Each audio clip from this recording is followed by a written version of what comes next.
example, and your agenda is maybe this one heart will open to Islam. Maybe this one, the heart will open to the Sunnah, to our way, to this. That's okay. You understand?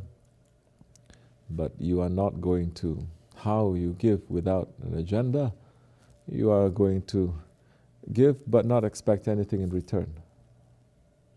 Don't say, I give and I want something in return. No. Of course, if you give, Allah is watching.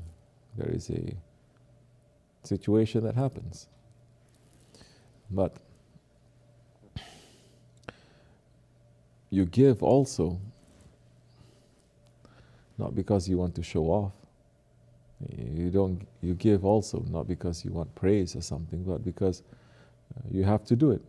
Someone is in need and you have the power to help that one. It is a sense of honor, then you have to give. Understand? You want to say something? Okay. So, we should not make a fuss about giving. We should not do it the ways of the unbelievers or the Western way. What the right hand gives, the left hand must not know. You give, it's okay. You're not expecting anything in return. You say, Allah is watching. This is something I have to do. Whether it's coming back like this or like this, it doesn't matter. You have to give it. You must make it into your nature. It is in all our natures. Because Allah has created us in Ahsani Taqweem. But when we look to the elderly ones, those who have passed before us, they may not have so much schooling or intelligence or degrees or diplomas, but they have faith. And that faith, it is pumping from their heart and is flowing in their veins, and their hands are doing it, their feet are doing it, their eyes are doing it, their ears are doing it. Everything is doing it. They don't have to enter into so much school, to madrasa even, or this, but it has to do with honor. And because they are taught from the previous generation, taught from the previous generation, taught from the previous generation, and they're holding on tightly to that. They're not holding on tightly to anything else. They're not holding on tightly to what is modern or new or what other people are saying. That's why I'm saying, again and again, living in this part of the world, living in the West, we must be aware how it is affecting us. Don't say, no, it's okay. I dress like this, I live top of the mountain, I make zikr every day. It's not going to affect. It affects. It affects us. And if you are not going to understand how it affects us hiddenly, then it's very dangerous, because all these things that affects us hiddenly. And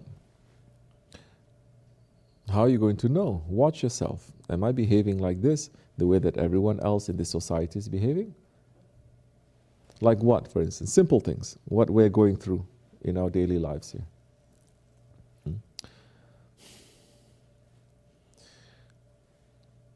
We have kids. They're running around. They get into trouble. Before, everyone is very American in that they only believe in their child. They don't believe in anyone else. Yes, they teach them, they take care of them. But when it comes, if there is a fight somewhere, my child is right, everyone else is wrong. If the child says this one, elderly one is doing something, we believe him right away, male and female. I had to break that. And I said, don't be an idiot. Kids, they lie all the time. They do. When they know they're going to get into trouble, they lie. They change their stories and they're very convincing. You have to know how they do it, and you have to know that everyone is on the same team. Don't just investigate. Don't just fight. Don't just react. Don't just respond. Investigate. You have to know.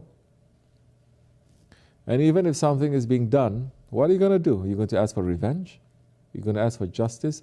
These are kids, and they're playing. They will hurt each other. Did you ask for revenge when someone was nice to your kid? When someone is being good and they're happy, did you ask for revenge? Do you say, okay, they're nice, now I must also be nice to them? No, you let it go. You're like, oh, it's okay. But when something is unpleasant to us and we don't have the whole story, immediately our first thing is, we have to defend our kids, they are right, everyone else is wrong. We cannot. This is traces of Jahiliyyah also. I'm saying this because you bring up the topic, you said in the old days, they give. In the old days, the days of our fathers and our grandfathers, what do you think is going to happen? The little one goes to the father and say, oh, this one hit me, my teacher did this. You think they're going to care? They say, you must have done something wrong, that's why this happened. But we became very American, very loving, mashallah, protective of our children. I'm not saying you let anyone abuse them. This is not about that. But I'm saying look at the whole thing. If you have to, take a side, look at the whole thing. Investigate. But if you do that 1 time, 2 times, 3 times, then you know that it's so much unreliable things that it's not even worth it. Because these kids, yes, today they cry. They say, this one hit me, this one. Next minute, not even the next day, what do? They're friends again. And what happened to you? You're holding that grudge. Adults need to learn from that.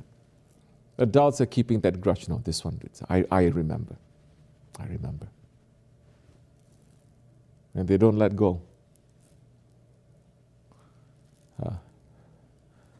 So now that has an agenda. You understand? Because being generous, helping other people is not just that. It's having a generosity of thought also. To say, okay, that happened, that's okay, it's a small thing. That's okay. Then you watch. Okay, 2nd time, 3rd time happens, then you say, okay, then you're going to talk. You're adults, you're going to say, this situation is happening, I need to know. You talk. But people, when it becomes so confrontational, because all they know is fighting, this is the point.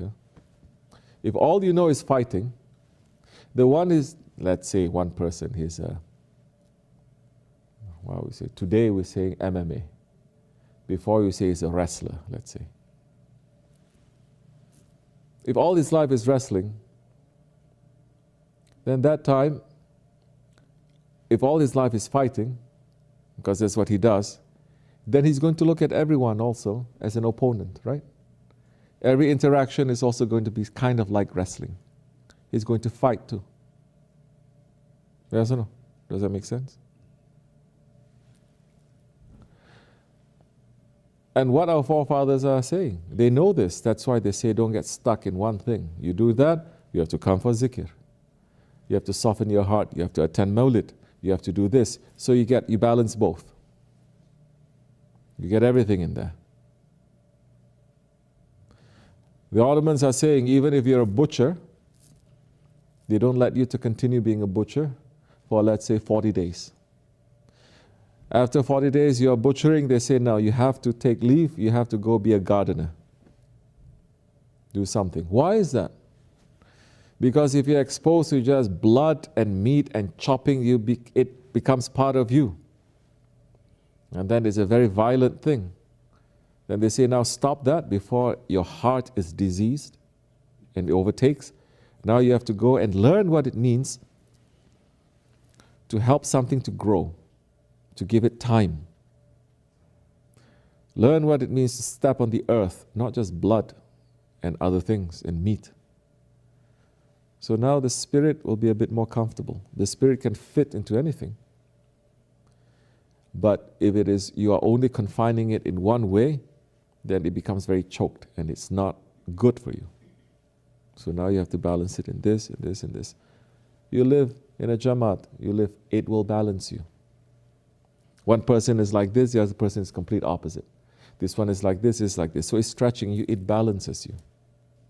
If you just use your own way, your own small group of friends, which today people don't even have friends. Huh? They don't. Friends is someone I have a good time with. If I have a bad time, nobody can help. That's why I have to pay money to a psychiatrist to listen to my problems. That one is doing it for money too. Yeah, they have friends. America, Friends, very popular Friends. You know that show, Friends? Yeah. Why is that? Because they have no friends. It's a fantasy. It's a fantasy. And then what happened? 20 years they have reunion, then everybody is fighting again. So be a real friend.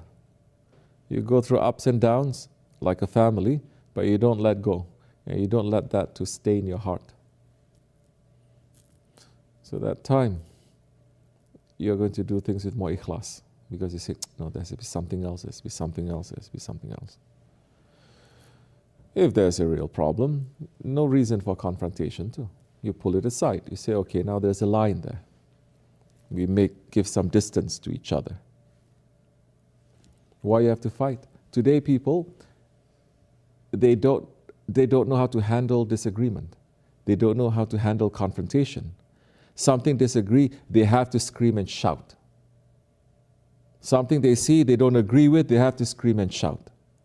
They have to go on social media to let the whole world to know. What happened to you? You lost your honor? You disagree. Disagree. Draw the line. You think that one is going to listen to you? Say something if you have permission. You think that one is not going to listen to you? You're not responsible. You're responsible first your own self. You finished with yourself? No, you didn't.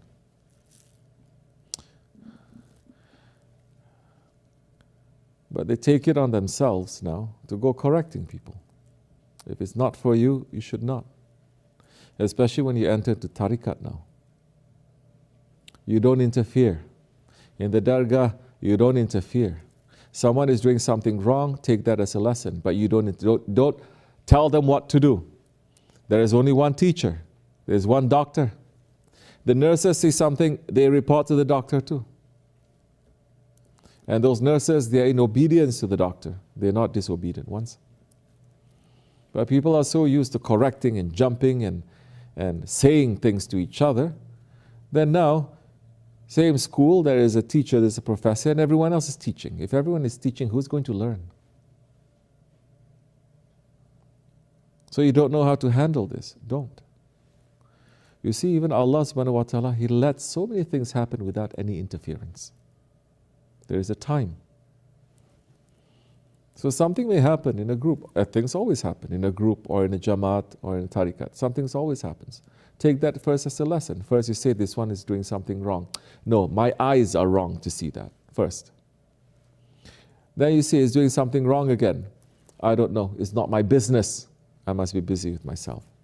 You see something wrong and that one is touching the rights of others. Now you say this doesn't make sense. Now let me ask someone. Even then, you see, he's touching the rights of others, but you don't know that one. How long you know him? You don't know the one who's touching. How long you know him? Do you know what happened before? Do you know what's going to happen after? Do you know all of that? You don't. Then don't interfere. Unless the Shaykh says, okay, watch and then come to me. That's something else. That is why there is permission then. Watch. Now you have to watch. Now that time you cannot say, oh, it doesn't concern me. Now there's a responsibility there. Then how you see something wrong, but you're not saying that person is bad. And you're not saying that I am better than that person. Because everyone who's trying to teach, of course, their meaning is I'm better than that person. And this is a part of arrogance and stubbornness. We have to know this. Don't interfere. Who is the one who is the leader here? It's his responsibility, it's not your responsibility. Unless he says, now watch, and even if he says watch, you don't speak. You go to him. This is basic. But people are losing this. Because collecting hearts is a very delicate process. Fixing the hearts is very delicate.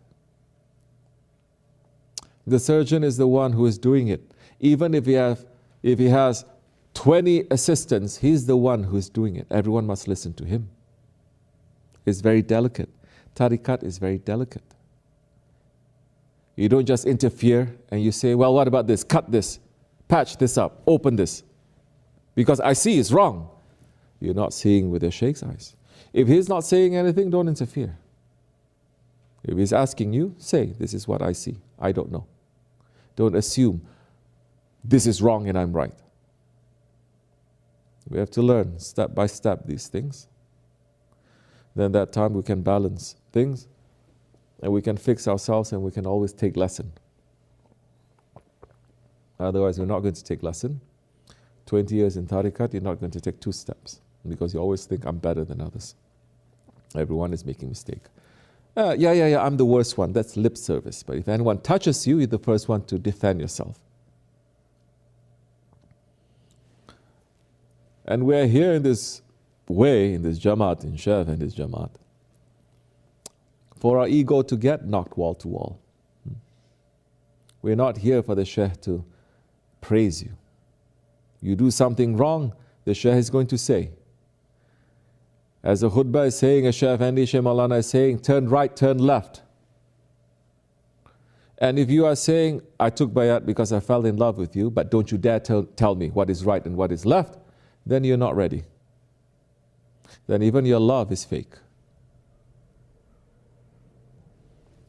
May Allah make us to become more real and to have more ilm in this, more understanding, inshallah, to fix ourselves. Assalamu alaikum wa rahmatullah. Amin.